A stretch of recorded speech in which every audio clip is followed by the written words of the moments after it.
चलिए पूरे मामले पर चर्चा के लिए सीधे रुख करेंगे। हमारे साथ जुड़ गए हैं लखनऊ से ब्यूरो चीफ श्रेय शुक्ला, इसके अलावा कांग्रेसी नेता सुबोध श्रीवास्तव हमारे साथ मौजूद हैं। श्रेय, मैं आपका रुख करूंगी सबसे पहले। जिस तरह से आज बाकायदा क्लास ली गई है 31 जिला अध्यक्षों की और 8 जोनल अध्यक्षों की, बाकायदा इस क्लास में क्या कुछ सिखाया गया है, क्या पाठ पढ़ाया गया है?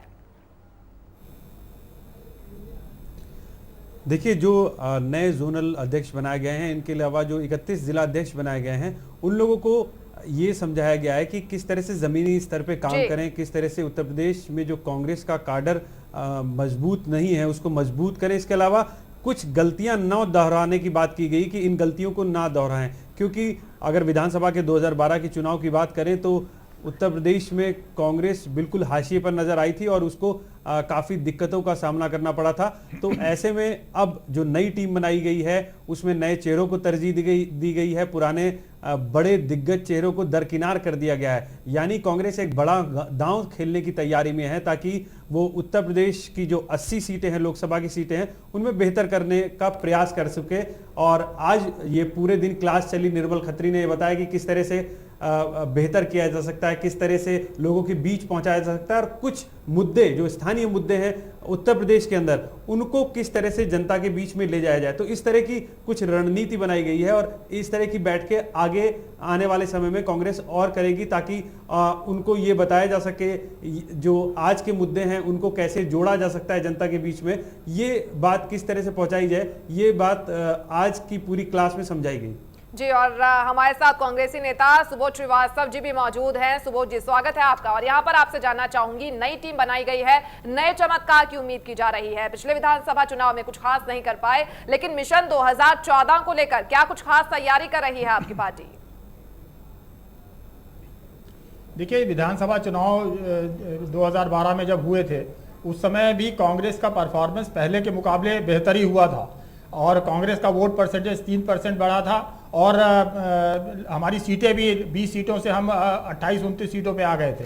तो ये ज़रूर है कि आशा के अनुरूप हमारा परफॉर्मेंस नहीं रहा था, लेकिन 2012 के चुनाव के तुरंत बाद ही ये नए जोनल अध्यक्षों की घोषणा हुई थी और उन्होंने तमाम अपने जिलों में दौरा करके संगठन को मजबूत करने का काम शुरू किया था। अब ये जो नया जोनल प्रभारी बनाए गए हैं उसकी एकमात्र वजह यही है कि जो पहले जोनल प्रभारी थे वो सब के सब लोकसभा सदस्य थे या मंत्री थे केंद्र में। तो अब ये है कि लोकसभा चुनाव उन्हें लड़ना है, अपने अपने क्षेत्र में ज़्यादा समय देना है। तो शायद राहुल जी ने ये ठीक समझा होगा कि अब जो जिन लोगों को नया जोनल प्रभारी बनाया जाए वो या तो विधायक हों या पुराने संगठन के लोग हों। ऐसे लोगों को इस टीम में जगह दी गई है जो अनुभवी भी हैं और जो उत्साही भी हैं और युवा भी हैं।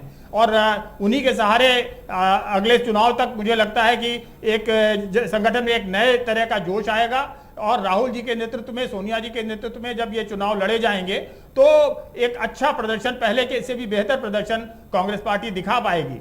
जहां तक 31 जिला अध्यक्षों की बात है, उनमें से 18 नए हैं और 13 ऐसे हैं जो पुराने ही हैं जिनको रिपीट किया गया है। तो कुल मिला के ये सारी चीज़ें ये दर्शाती हैं कि हम कंटिन्यूटी विद और चेंज दोनों के साथ चल रहे हैं और संगठन को एक नई ऊर्जा देने की कोशिश राहुल गांधी जी ने की है और मुझे लगता है ये बहुत ही अच्छे रिजल्ट्स लेके आएगी आने वाले लोकसभा चुनाव में।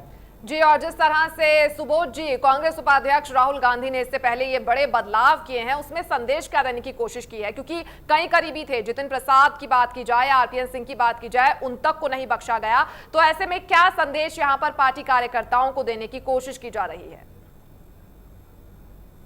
नहीं, देखिए, बख्शने की बात नहीं है। मैंने कहा ना कि वो सब लोकसभा सदस्य हैं और उन्हें आने वाले समय में अपने चुनाव क्षेत्र में ज्यादा से ज्यादा समय देना है। ये है बुनियादी वजह जिसकी वजह से पुराने जोनल अध्यक्षों को बदल के नए जोनल अध्यक्ष बनाए गए हैं। क्योंकि जाहिर सी बात है, लोकसभा चुनाव जब नजदीक आता है तो हर कैंडिडेट या हर प्रत्याशी अपने चुनाव क्षेत्र में ज्यादा से ज्यादा समय देना चाहता है, अपने चुनाव क्षेत्र की जनता के बीच में ज्यादा से ज्यादा समय रहना चाहता है। तो अब अगर वो एक साथ 10-12 लोकसभा क्षेत्रों की जिम्मेदारी उठाएगा तो उसका ध्यान अपने क्षेत्र से बटेगा और वो अपनी तैयारी पूरी नहीं कर पाएगा। इस वजह से जो पुराने समय में जितने लोकसभा सदस्य थे या राज्यसभा सदस्य थे, ऐसे लोग जो चुनाव लड़ने वाले हैं आने वाले समय में, उन बेहतर यही समझा गया कि वो अब वो प्रभार अपना छोड़ें और अपने चुनाव क्षेत्रों में कंसंट्रेट करें और वहां से अपनी विजय सुनिश्चित करें, जिससे कांग्रेस और ज्यादा मजबूत होकर उभरेगी। और नए और ऊर्जावान लोगों को जोनल प्रभार सौंपा गया है और ये उम्मीद की जाती है ललितेश त्रिपाठी जैसे लोग उसमें हैं, उसमें मोहम्मद मुस्लिम जैसे लोग हैं जिन्हें प्रभार दिया गया है, जो अनुभवी भी हैं, कई बार के विधायक भी रहे हैं।